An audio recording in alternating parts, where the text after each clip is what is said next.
Sempat beredar kabar perceraian pendakwah Kiai Haji Abdullah Gimnastiar atau kerap dipanggil Aa Gym dengan Teh Ninih kembali terjadi.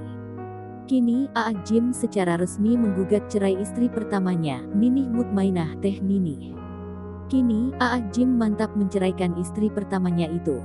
Hal tersebut dikonfirmasi oleh kuasa hukum Aa Gym, Yoki M. Sulaiman dalam kanal YouTube Kompas TV, Rabu, tanggal 17 Maret tahun 2021.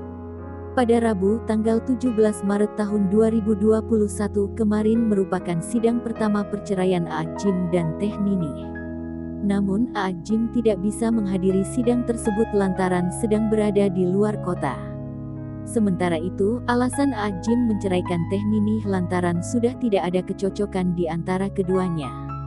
Namun Yoki tak bisa mengatakan alasan detail kliennya itu menceraikan Teh Ninih. Lantaran sidang digelar secara tertutup.